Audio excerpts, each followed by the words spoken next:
Hello and welcome to another monthly installment of Lean Catalyst, Strategies and Tactics for the Transformational CEO. I'm your host and moderator, Damon Baker. I'm the CEO of Lean Focus. In this dynamic monthly one-hour interview series, we bring together like-minded CEOs and leaders who have successfully embraced lean thinking to drive exceptional results in their organizations. It's through our captivating conversations that dive into their remarkable achievements and covering the strategies, insights, and practical wisdom that propelled their organizations forward. Each series features an in-depth interview with a distinguished leader who has demonstrated extraordinary leadership in leveraging lean principles. And it's a great opportunity for them to share their experiences, strategies, and valuable knowledge so that others can apply them to their own leadership journeys. A few housekeeping notes before we get started. All of the participants on today's webinar will be placed in listen-only mode. And if you look at the bottom of your Zoom webinar control panel, you will see a Q&A icon. And we will have about 10 to 15 minutes at the end of today's webinar for you to ask your questions of today's guest. You can type those questions in that Q&A panel, and I will be moderating those questions on a first-in, first-out basis. In addition, for those of you that are unable to listen to this interview live, the recording will be sent to you with a link in about 1 to 2 days. Please check your email spam inbox in case that your email filter flags it. Another option to get it, if you're unable to get it through email, is to go to our Lean Focus YouTube channel and type in Lean Focus LLC. You'll see our page where you can watch this interview as well as prior interviews that we've done. We've done about 3 seasons now of these interviews. All great conversations, lots to learn. So it is my great pleasure to introduce you to today's guest, Kelly Becker, who is at Schneider Electric, and I'll get into her background. But first, good morning, Kelly. Hi, afternoon from London. Yeah, afternoon. Top of the afternoon to you. I don't even know if they say that, but Yeah, exactly. Glad to be with you, Damon. It's been a while since we worked together. It has. Yeah, we'll cover some of that background as well. So it's just great to see you again, and I'm really excited to get into everything you've been up to. You've been doing a lot over the last few years, and I'm really excited to hear it, and excited for the audience to hear it as well. So I'm going to give a little bit about your background. So Kelly has spent many years leading Schneider Electric's business across the globe and is currently responsible for all the operations within the UK and Ireland, Belgium and Netherlands. The Belgium and Netherlands remit was added to Kelly's UK and Ireland responsibilities in July 2024. And Kelly has also held the role of Schneider Electric Country President for Ireland and Vice President of the Power Solutions Division in the US. During her experience, Kelly has led many Schneider functions across the globe with a strong focus on strategy and business execution. And during her time in the US, Kelly led strategy and business development for Schneider's $4 billion partner business with a focus on strategic growth and breakthrough initiatives, market and geographic expansions, and internal startups. She's also held previous roles with Danaher Corporation. That's where Kelly and I met, and also TAC, Schneider Electric, selling complex energy management infrastructure projects to K-12 schools and universities in Texas, Illinois, and New Mexico. Kelly also has a Bachelor of Science degree in advertising and public relations from Texas Christian University, go Horned Frogs, and a master's degree in business at the Darden School, University of Virginia. So Kelly, it's really exciting to see you again. And we'll get the easy softball question out of the way. What's been the biggest adjustment for you moving from the US to the UK? You know, not doesn't even have to be anything related to lean, cultural. What stands out? So I've been in Europe 6.5 years now. So I spent 2 years leading Ireland, as you mentioned, and then I've been in the UK about 4.5 years now. When I went to Ireland, I thought I was going to go for a couple of years, check the international assignment box, and head home. That was always sort of what I intended. I was excited to do an international assignment. 6.5 years later, I didn't think I'd be here, but actually, such an amazing experience. And I've stayed in Europe because it's really challenged me as a leader. You have to learn, right? Leadership styles are different here, how the US works to how Ireland works to the UK to now, frankly, as I learned Belgium and the Netherlands as well. You have to really learn to respect cultures in a different way, and that challenges you as a leader above and beyond sort of the daily that we think at this point in my career that you think you know. And so that's probably really what's the biggest difference is how you engage with people and customers who see the world in a different way. I'm constantly trying to understand the UK. I'm reading, I'm listening to podcasts, I'm learning all the time. Because I think as a guest in a country, but leading a pretty substantial business, you have to put that extra effort forward to make sure you truly understand the world and the people you're dealing with, which means every day is different and every day is a learning day. Yeah, that's amazing. I think what a good parallel there is people and understanding cultures and people and people's motivation and those kinds of things, which I think has dovetails really well with lean and a lean transformation and doing one successful at least, where you acknowledge how important the role is that people play in winning the hearts and minds of people in order for that change to really take hold. That you're not just implementing a set of tools and templates, that you really need people to have their commitment. Do you see a parallel there? Yeah, for sure. I mean, people around the world are pretty similar. They want to take care of their families. They want to do a great job every day. And they want to work in a place where they enjoy what they're doing and the people they're working alongside. And so I think any, business journey starts with people, and it starts with understanding people and respecting people. And as a leader in a different country, you have to be quite humble as well about what got you there might not get you to the next level or the future, because you're working with a totally different set of expectations out of people. And so for me, everything we do starts with people. And I talk to the teams a lot about what kind of company do we want to be? What kind of workplace do we want to be? And if we take care of our people, they'll take care of our customers. And I think that for me is one of the deepest things I've figured out through the years. And so we place bets on people. We give people shots. We try and do right by people from a benefits perspective and working at Schneider. And so what you see at a company like this is people who have been here a very long time. I've done 2 stints now with Schneider. It's sort of Danaher's my middle stint, if you will, but I worked for a company that Schneider eventually bought. I left for business school and then eventually came back to Schneider. And what this is a place that cares about its people. And so I've been here 20 years now. When you add those 2 stints together, it is not unusual in this company to find people who have been here 40 years. Because they started their career as an apprentice or a grad and then have stayed. And the company has evolved and changed so much in those years. And I think when you have a company that's also been built through acquisition, which Schneider certainly has done plenty of acquisitions through the years, you also have so many different cultures of companies that you're trying to bring together. And so how do you make that work in a country, and then let alone in an entire group? You have to think about people, you have to understand people, and you have to really focus on the motivations of every individual, which is really different. And, I remember sort of learning those lessons early at Danaher the first time I managed people, in that everybody doesn't want the same thing out of their career and their life. And as a leader, that's where you have to start from. And that is really the source of all truth. Yeah. Sure words couldn't have been spoken. I think I don't want to miss an obvious thing and go back to. So Schneider Electric, for those that don't know what Schneider Electric does, and educate the audience. Mm-hmm. Yeah, so Schneider Electric is a 40 billion French listed CAC 40 company.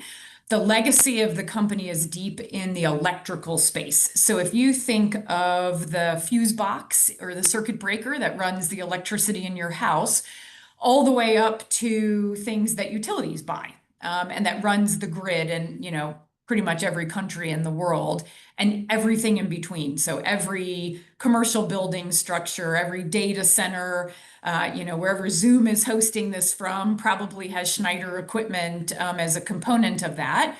And then we also have an industrial business. So if you think about factories that are running and producing a can of soup or a Coke can, that's all managed by Schneider Electric software and drives and motors and things along those lines.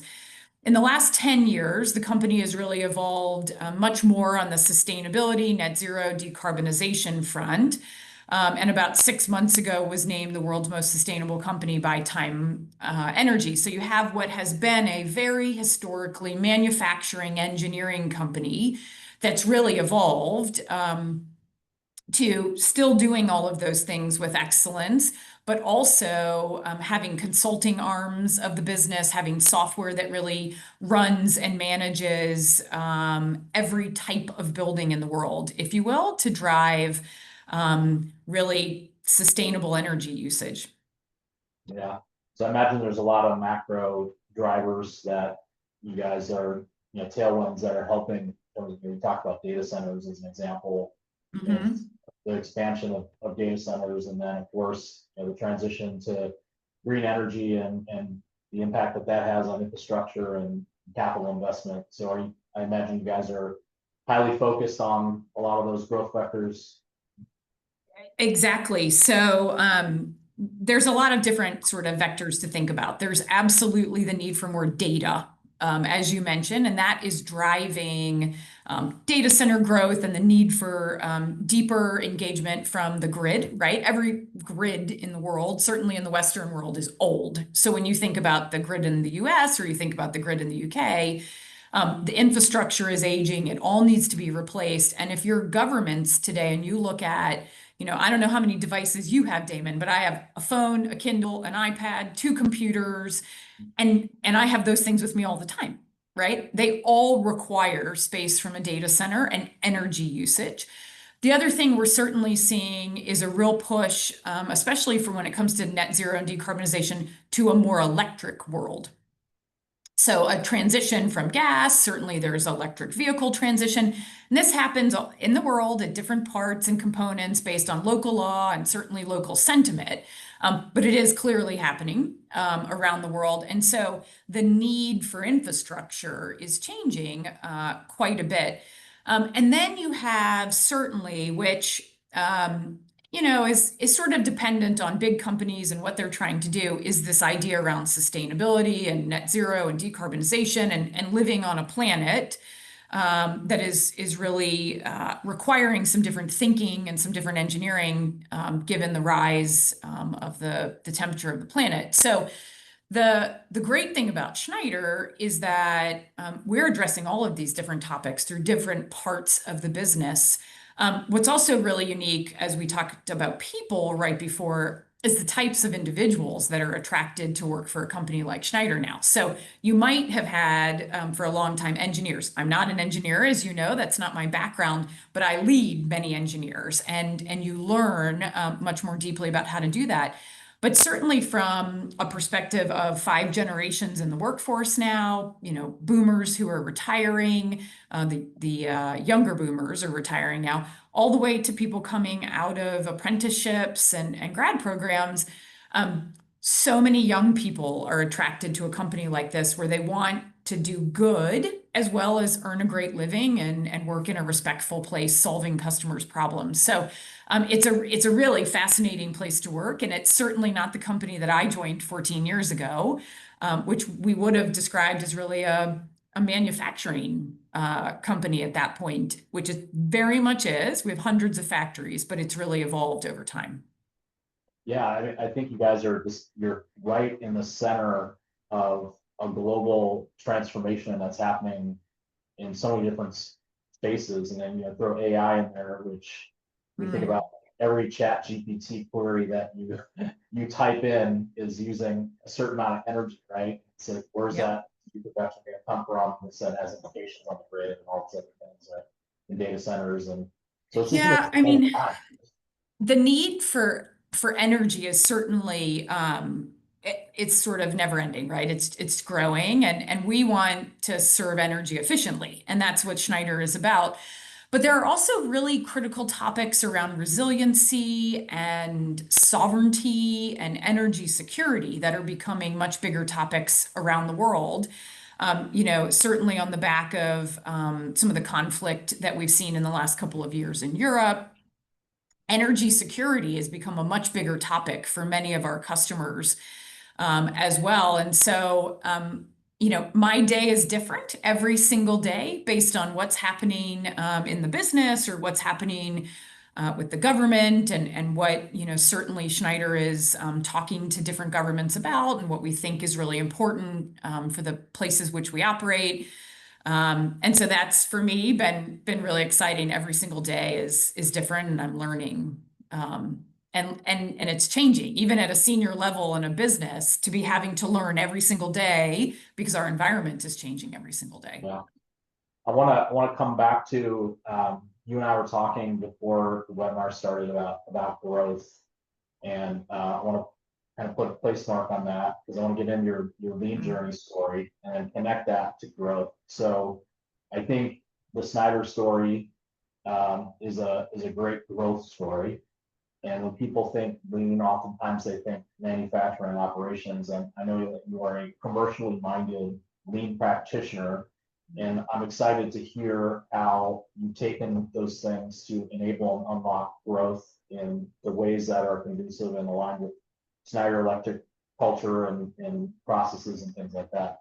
But before we get there, so I'm going to connect there. I want to start with, so walk us, take us back in the time machine, Kelly. What's the lean journey look like for Kelly Becker? When did you first become aware? What was your first experience? Kind of walk us through and connect us to your current role today. Yeah, I guess it was when I was at Darden. So I did an internship with a consumer marketing company. I thought I wanted to be a consumer marketer, despite my background being much more B2B. Went and did a summer, amazing company, and came back and went, oh God, I don't think I can do that, right? I just don't think it's for me. And I had a bunch of friends at Darden who said, well, we spent our summer at this company called Danaher, and they're looking for more commercially oriented people as the company really evolves. You should talk to them. I thought, okay, why not, right? And so really the first time I heard lean was when I started talking to Danaher about a job. And then when I decided to go to Danaher, my second year at Darden, I started scrambling. I thought, my God, I've never taken an operations class. I don't even know what we're talking about. I can't go to this company and not have done any of this. So I did a bunch of that, and then went to Videojet in Chicago, and really started to understand, what are we even talking about lean? And I think sometimes this idea of lean, people go, oh, it's just about cutting costs, right? That's all it is. And I don't really see it that way, because I was asked to look at a commercial transformation. And so for me, lean and just transformation sort of go together. And I got the opportunity to build sort of a global go-to-market rethink for Videojet. I had no idea what I was doing, which your first year out of your MBA program. And luckily for me, there were a lot of people at Videojet who were willing to step in and help me figure out, how do you map this stuff, and how do we even structure this appropriately? And so that's really the journey probably started at Danaher. And then when I came to Schneider, I brought a lot of that with me into the strategy job. And then as I've been progressively running different businesses, and certainly I think there's the factory side of lean, the productivity side, purchasing, all of those sorts of things. But on the commercial side, the way I think about it more than anything is really around guidance and focus and making choices. And that's probably the way I've really used it at Schneider. So in a big global company like Schneider, where there are so many different go-to-market strategies, channels to the market, products, types of customers, for the teams, it can be quite hard to decide, where do I spend my time? Is that the best bet for my time, et cetera? And so we have used, and here certainly in the UK and Ireland in the last 5 years, Just sort of the idea of Hoshin, if you will, the idea of let's put what we want to do on one piece of paper. And how do we even start? And our journey was really about starting it honestly as a communication tool more than anything. What was the initial reaction to that from your team? I'm actually really positive because when we get eventually into talking about growth, if you can't make choices about where you focus and what's the most important thing for your customers, growth is impossible because you're just kind of running all over the place. We are blessed in Schneider that we have more than we could ever sell that customers want to buy. But how you prioritize and drive focus for me is really how I've used it here initially. And then every year we've gotten a little bit better, right? We're not running it in the way Danaher has run it. Quite frankly, that is a mindset that you have to drive deep throughout the entirety of an organization. But what you shouldn't get away from is the idea that actually helping your people understand where you're trying to go is a critically important topic. If your own teams don't know what we're trying to accomplish, how can they serve your customers right? And so that's the way we've used it, quite frankly. So it's on one piece of paper. We argue about what's important. Is this going to drive growth? Is this not? And the way that's then translating is we use that to then determine where we're driving investment locally. So in a business like ours, you have the today, right? The business you have to drive. But as we just talked about, our journey and what's being required out of our customers is changing constantly. And so we have to think about 3 to 5 years from now, what am I trying to deliver? And I always say to the team, what is my successor going to wish we had done? Right? What are they going to wish we had made a tough choice on or that we had been focused enough on 3 years ago that's going to help the group 5 years from now? Because in some of our spaces, these are long incubation projects and things with customers. So the team actually was super open to it because I think it gave us all guidance Yeah. and it helped us have that North Star. How much emphasis or importance did you place on the jargon and the process and the templates and the tools around Ocean Commerce? So the X matrix, the bowler, the action plan. Okay, well, if they're red, it's like, is Kelly going to ask them to do A3 problem solving, or is she going to ask them to do a Kaizen? So, like, what? Yeah, did you? How Yeah, we're not that far. Certainly in our factories and our plants, they're at a different level. For us, we are tracking, we are looking, we're trying to find that balance between backwards looking and forward looking metrics, quite frankly. And certainly, look, you have to work with what you have. And so if you don't have maybe the right financial systems that are attuned to that, once again, a company built through acquisition that quite frankly has now just gone through multi-year transformation around financial systems, which is excellent because it's giving us so much better visibility. You have to still move the business forward, right? You can't wait for perfect. And I think that was one of the things when I was at Danaher, I really took away. I had a boss who I'll tell you who it is afterwards, who brought me into his office in my first year and said to me, "You are paralyzed. You are just looking at data and information." And I was working as a product manager and trying to launch a new product. And he said, "You need to get to 70% of information and you need to make a decision." And as a fresh out of MBA, it's sort of terrifying, right? Yeah, it's As kind you're of the like, I opposite might of what make, you're taught. And yeah, it's like, but I might make the wrong decision. yeah. And so, but it was such a freeing way of saying it. And I say it to people on my team all the time now, still, to say, don't get stuck in analysis paralysis, right? This is an engineering company at its heart. We got lots of data. We like data. We like, looking at that. But if you sit there and you wait forever, you won't make a decision and you can't move the business forward. So there are definitely nuggets like that I've sort of taken through the years and share with the team. What we've certainly done is built this at the UK and Ireland level, and then every leader below me has taken that and cascaded it to their teams around, okay, what are the most important things? Once again, early years, all about communication, so that I would sit on and address the teams and people would go, oh, we know what she's talking about, right? We know the focus. We know what she wants us to do. And we had lots of conversations, certainly to the kind of broader population in the geographies that said, if you look at that ocean and you don't see something that you're working on, let's have a conversation about that in your team. And it gave people a sense of empowerment, I think, to sort of say, where do I fit and how is this critical that Kelly and the leadership team are working on? But how does this affect my customer? Or how do I deliver, for that piece of engineering evolution and the kit that we're trying to sell? And I think it's driven a correlation for people with where they fit into the organization and what's their purpose.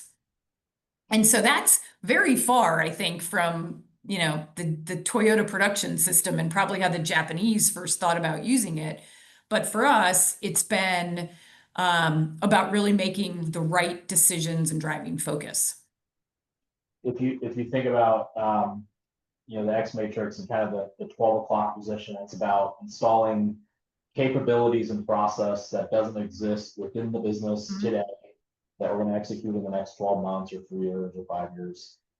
So as you created clarity around what those priorities were, how did you go about evaluating with the team whether or not those capabilities truly were installed in the business so that the future Kelly Becker could look back and say, I'm so glad that they put in the key account management process or the pricing process. So can you talk a little bit about kind of process and creating sustainable commercial process? Yeah, so we have spent a lot of time figuring out our system of management of the business, is what I would call it. So what are we meeting on? When are we meeting on it? Who needs to be a part of it? And then how do we get to decisions and action? We are not perfect under any stretch of the imagination. And we pretty regularly evaluate ourselves and say, especially team members of mine who have either been trained much deeper on sort of lean thinking from previous employers or whatnot, and you find some differences in the team, and I'm okay with that. But at the end of the day, we come back and we go, to your point, but have we made progress on that? How are we measuring that? We've put in some long-term commercial initiatives. I mean, 3 to 5 year type long-term before you're gonna see, any money hit the books, let's say. Yeah. But as a team, we knew it mattered for the long run because of how our industry is changing and the markets we work in is evolving. And so we've done much more there around leading indicators. And, if a customer can't be sold sort of the end-to-end portfolio of Schneider, they don't fall into that matrix, right? That's not the initiative we're working on there. And we've been quite diligent from those sorts of processes. Where I would say that we probably have room to continue to get better is around actioning quick enough when we then see something that we say, well, we said we were going to do it and we did it, but judging ourselves quick enough, I guess, and pivoting. And that's hard in a big business where you have, Schneider kind of runs as a matrix where the local operations are really responsible for all customer engagement and those sorts of things, but R&D is done in global lines business. And so you have to influence as well, and you have to share information that says, hey, we tried this in the market, it didn't work, but we need help to move to another level. And that certainly, I would say, has been a different learning for me from the Danaher experience, where sort of the corporate, the president of the business owns everything, right? And this is, is something that I've had to evolve. I really have had to learn how to say, okay, what is within my realm of influence that I can control and we can move, and where do we have to really ask for help and engagement from other parts of the organization? Yeah, I think that's probably enhanced your leadership skills too, to be able to execute in a matrix environment versus, a fully autonomous, Yeah.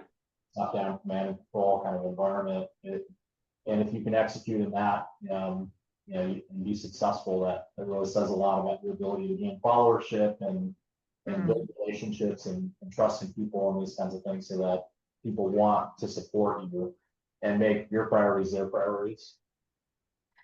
Yeah, I think for me, Damon, you know me, I'm pretty open, I'm pretty honest, I'm pretty transparent. But I also like to believe I'm really authentic in the style that I am. And I think my teams through the years would say, well, if Kelly reacted that way, that's probably how she really feels, right? Or and that's the way we're driving. And I think you can't underestimate the importance of followership, as you talk about, because I could have the best idea sitting here talking to you, and if you can't get 4,000 people to understand why we are asking them to evolve as a business, or as our group CEO is trying to get 150,000 people to move and evolve, you just can't move. No matter the systems that you have in place, no matter how rigid you want to be in terms of how you're measuring things and implementing things, if you cannot help people understand the why for them,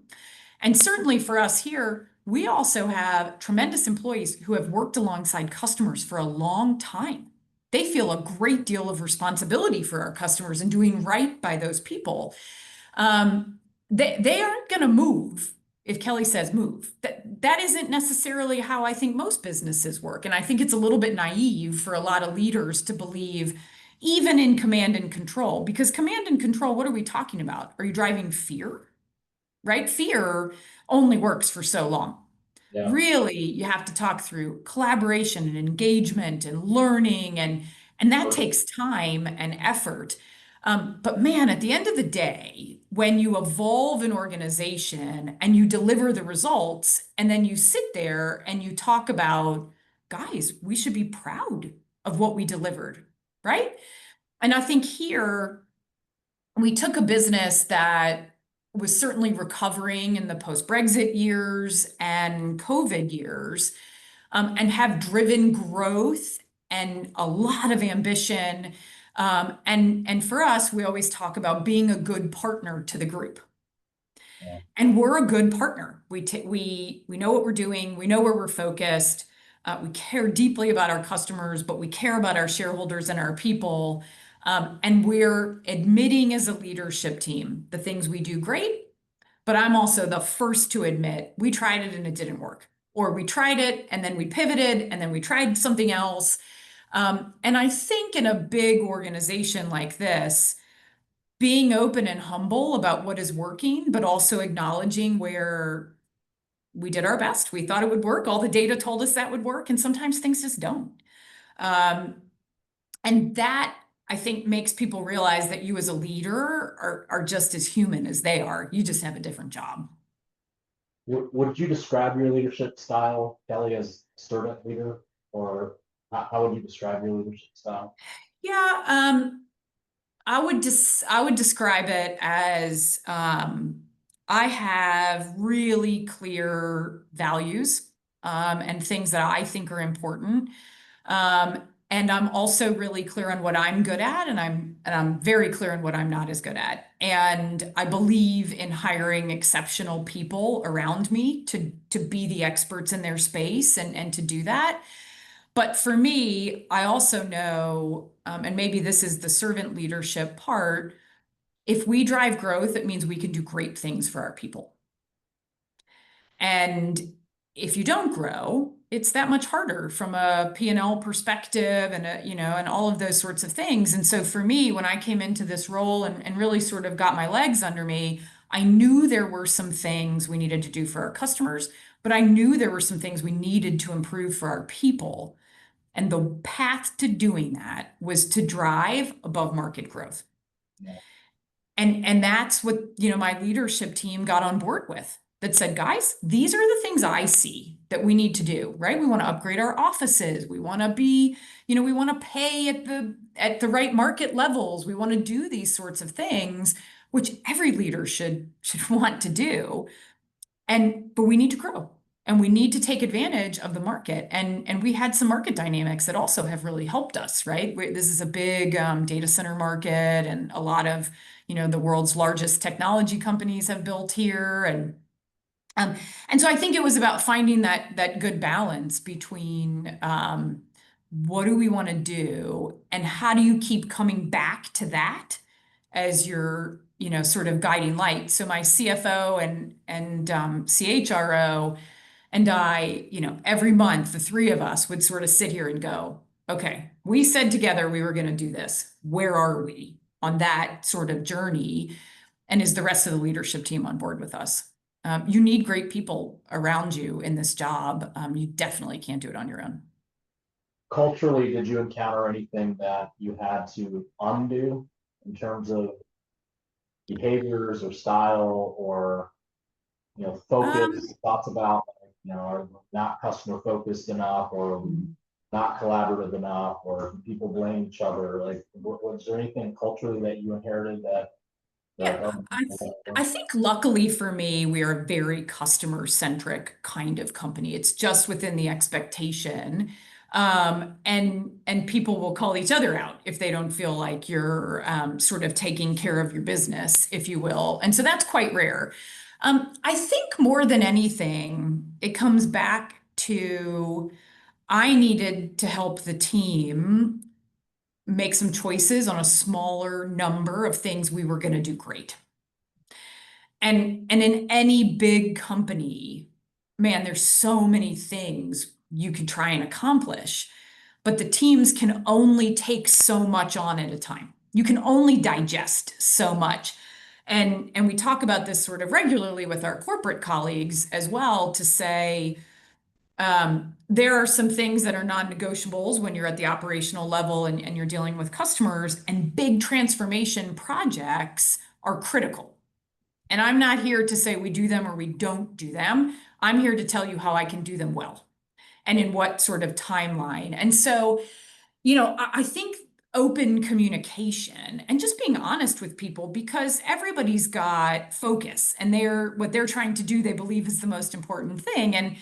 And certainly even, in this seat, sometimes my boss will say, but what about this, right? Or have you thought about this? And that's the job, right? And you do have to kind of go, I can do that, but I can't do this, right? We can't do them both at the same time, or we need to make some choices.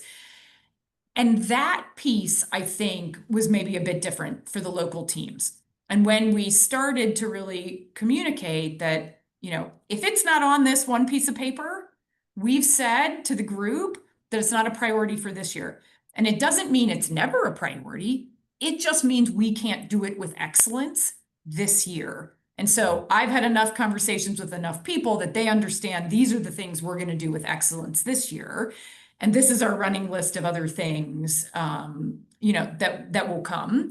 And as we create more capacity or something falls off the list, something else comes on. do you find yourself having to continually remind the team of that? It's not like a one-time thing where you just communicated it and then, the door's open and everybody got it. I imagine probably every month you're probably banging that same drum around clarity and focus and prioritization. Absolutely. But they're happy to remind me of that too, Yeah, right? we But try to Kelly, add this is what on. we committed to together. Yeah, What are these topics that we're now talking about? Because they're not what we committed to together. And I think, the definition for me of a great team is about deciding what you're doing together, accomplishing together, and then holding each other accountable, including the boss. And I luckily have really had some great groups of people around me who I would say have bought into that we're doing this together. I always sort of say we live or we die together, but we're doing it together. yeah. Um, And and people buy that. it's fascinating to listen to you talk, and even like the word choice you use, the adjective, the we, the us, I don't hear a lot of me, I, you, they did Mm, this, yeah. they did that. To me, those are some of the, to kind of break down what a lean leader is, and I don't know, we haven't like dissected that, but I think about lean leaders as having humility, building followership, being inclusive, all those kinds of things. And and why I look so much forward to this interview is, I think oftentimes people get confused that lean is about all these tools and things that have to be done to people. And you can almost get like 80% of the way there by just changing your leadership style to be more like what we're talking about. And not even like the team doesn't even have to know it's lean or it's 80-20 thinking or it's problem solving or breaking down a strategy. And they sort of doing it more naturally and they gravitated towards it because I think it connects to what you opened up with earlier about what your learning was in the UK, that people around the world are the same. Like they want to do a good job, they want to take care of their families, they want to work for a team. And that's so true. Like every country I've been in, it's the same thing. It's the same, right? And I think, you know, when I took on Belgium and the Netherlands last year, another, you know, kind of 2,000 people, if you will, I hadn't spent a lot of time in either of those countries and culturally different, certainly than, you know, the UK or Ireland or certainly the US, but the standards are the same. We want to do a good job. We want to do right by our customers. We expect the group to be a good place to work, right? And one of the things that I think Schneider has done exceptionally well, I'm an example of this, is to say leaders learn from seeing other things. Spending 6.5 years in Europe has changed my leadership style. Yeah. Because you have to take a breath in a different way sometimes, right? Or, you know, what I might have done in the US, the style, the delivery, the words, it might not work the same. And by the way, the sort of bigger and bigger teams that you take on, it actually forces you to come back to what do people want to really accomplish at the end of the day. And I think you also have to realize as a leader, and this was one of the things I sort of learned at Danaher is, you know, everybody doesn't want to be me or you. That's not the aspiration. People get to decide what they want to do with their lives, and you have to respect that, and you have to actually use that to a benefit.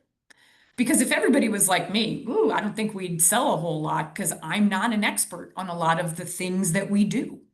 And so I think having respect for all of the individuals in the business, regardless of title, regardless of job, and knowing that what they're delivering is part of the overall effort of what we have to do as a team, that is what I look for in leaders as I'm recruiting people for my staff. I assume if you are getting an interview with me, you're probably pretty smart, right? You've probably done a lot. What I'm looking and testing for is, are you a good team player? Are you humble? Are you resilient? Can you pick it up when the numbers are bad, right? Can you get out there? Can you get with the team? And do you care about people? Because if you don't care about people, I mean, we will never deliver the business. Yeah. Yeah, you may get a short-term lift, but it won't be sustainable. Yeah. It's not. And people see through. They just see through. They either know you're authentic and real or not. And they will follow and let you guide and let you be challenged. But for me, I also am a big believer that at sort of my staff level, I would say we all disagree. We disagree regularly. Yeah. Right? Because I'm not the expert. And a lot and what I hope that at least I'm creating space for is that level of disagreement and that level of debate and understanding. Because that's how you drive growth at the end of the day is somebody to say, no, Kelly, I actually know this topic much deeper than you do. And usually it doesn't take them saying that to me because I know that. But that's what I think a lot of young leaders don't realize. And that comes with maturity and frankly, you know, hard experiences and I had plenty of those when I first moved to Europe too. I want to kind of connect some cultural experiences in your career. So you talked about how you started at Schneider, which I didn't know that. Yeah. So I imagine you had a first sort of taste of Schneider culture, at least in that part of the organization that you were in. and then you went into Danaher. What was there anything sort of like jarring or shocking about moving from one culture to the next in Danaher? And then kind of the same question, moving out of Danaher into Schneider again, was there anything jarring coming into Schneider where you're like, man, I wish that were more like where I was, man, I wish. So we're kind of like going through that middle section. What did you encounter on both ends of that? You know, it's interesting. You can sort of only but reflect after a while. And so, you know, what did I love about Danaher? What's very close? Speed, decision making, ownership, accountability, the ability to make a difference, the ability to be trusted sort of immediately, very direct real-time feedback, you know, clarity of purpose pretty regularly. What was harder for me at Danaher, and I was there in 2008, as you were, you know, when sort of the world was struggling and stuff, and it was a little bit brutal for me. And what I didn't see was the space in the way the business was operated to think about individuals. And it felt like we were making a decision only about sort of shareholders and financials. Now, I know I've been gone 14 years. Danaher has evolved and sold and, you know, become a totally different place than it was then. And so what do I love about Schneider? I love that we give people a lot of opportunities. I love that you can move countries, you can move business units. You know, I just promoted somebody on my team who'd been in a sector for a long time. And I said to him, I think you should try this. It's different. It's different. And we create that space, right? Because as an individual, we will be a better business because he knows this business and he knows this business now. And our customers will be better off in the end because he's going to learn those things. But that takes space. It takes grace, right? It takes the ability to say, hey, I know you're not going to know that business and you're going to grow. And I love that at Schneider, that's really valued, right? It was valued to send me over here to learn. They could have left me in the US and I think I would have had a great career. But they valued that, okay, she's going to evolve if she learns other cultures and she learns to lead in other places and deal with different kind of people. But speed in a matrix is harder.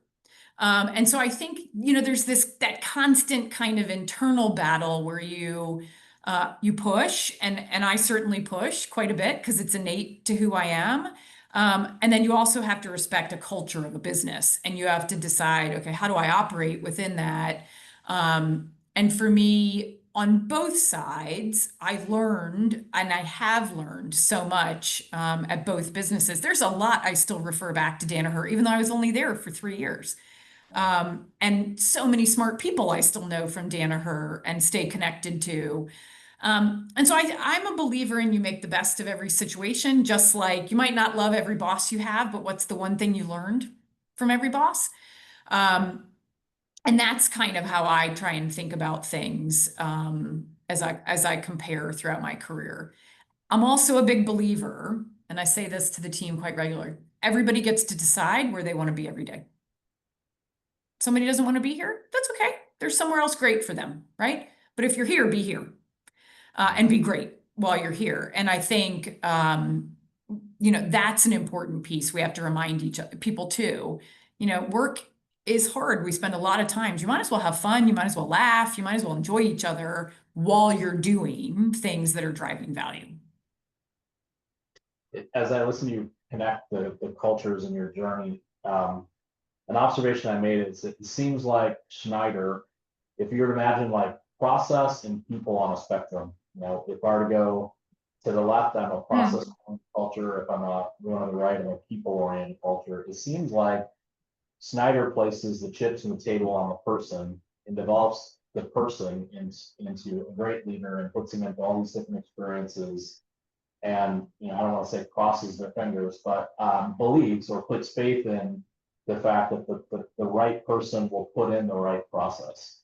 Whereas I felt like in Danaher, the emphasis was the other.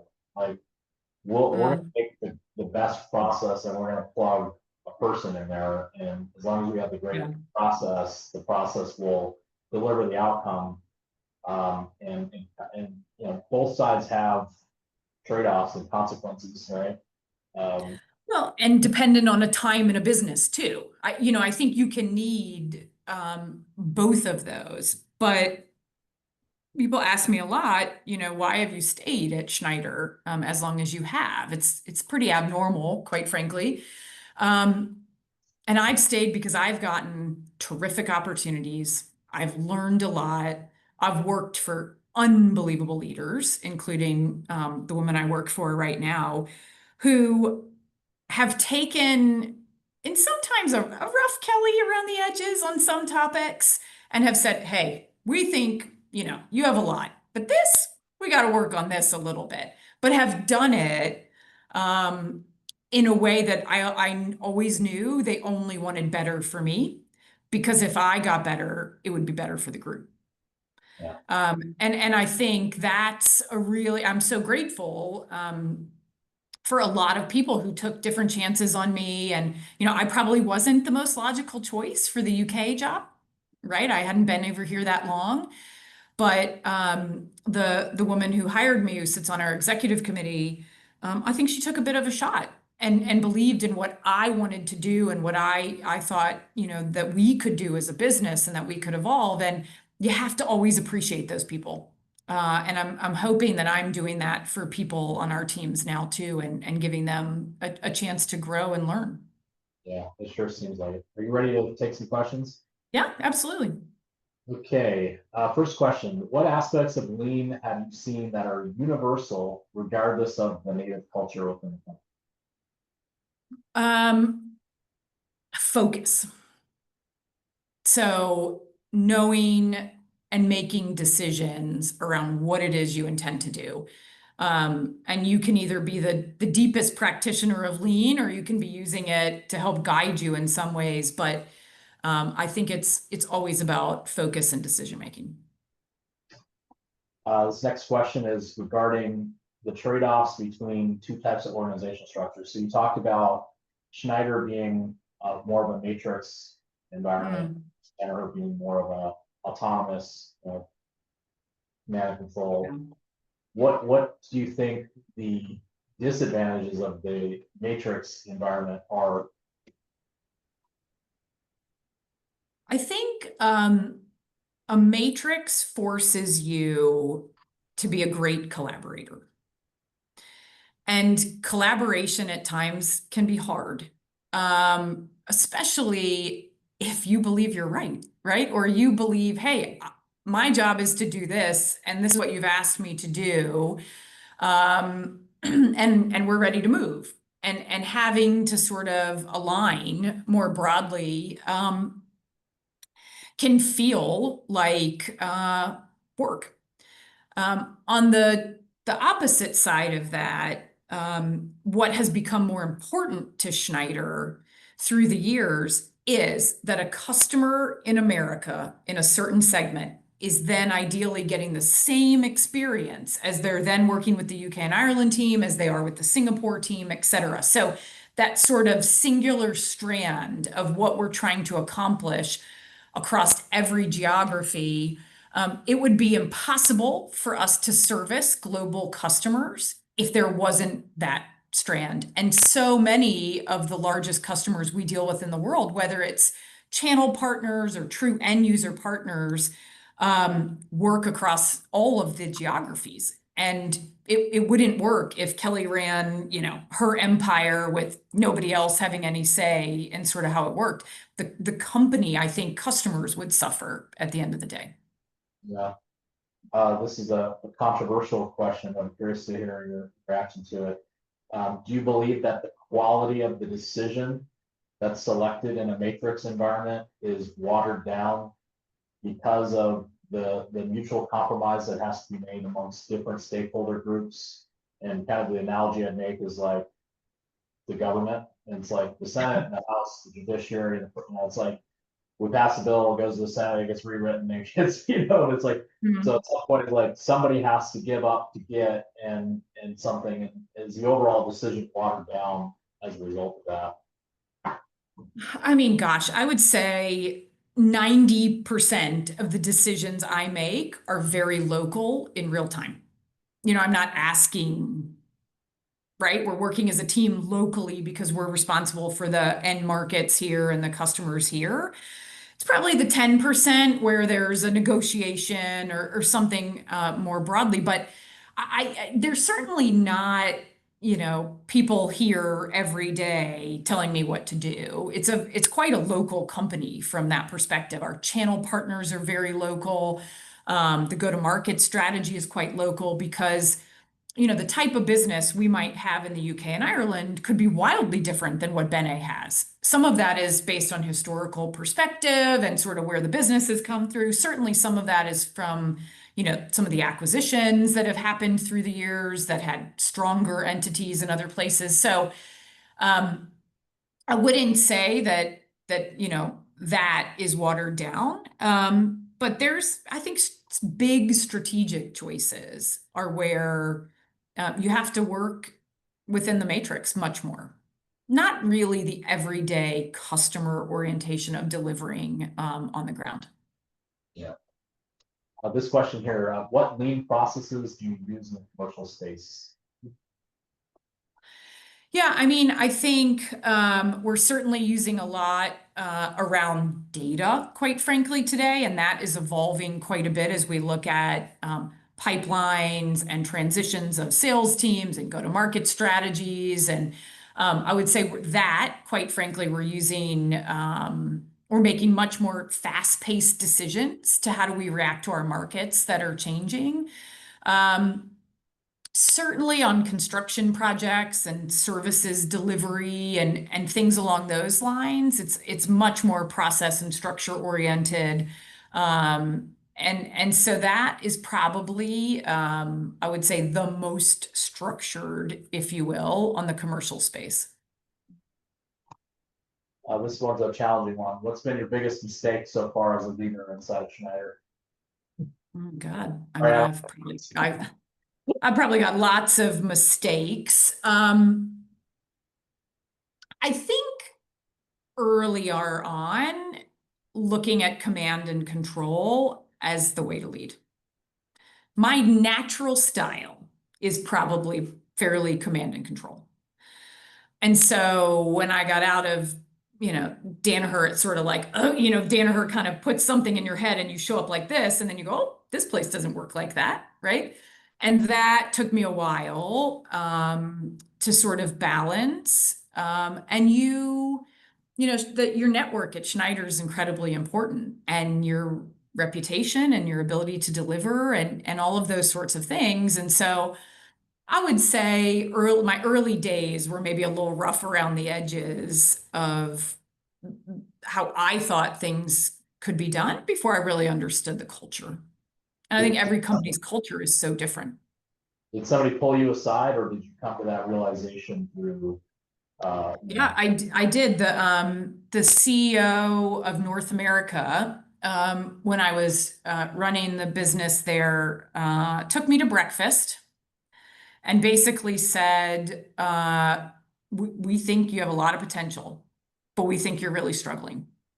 And you're really struggling to understand how to use your smarts and your drive to actually really benefit the company and to benefit our customers. And so we want to hire you a coach. So they hired me an executive coach. This is years ago. And basically said, we're investing in you because we want you to be here, but you got to evolve, and you need to see some of that. And honestly, that was the best thing they ever could have done for me, because it gave me, with a coach who I still talk to quite regularly, a deeper understanding of me and a deeper understanding of the way I was reacting, right? I was taking a lot of things quite personally. I was this topic of, do you give trust, do you earn trust, which is a really critical topic in companies.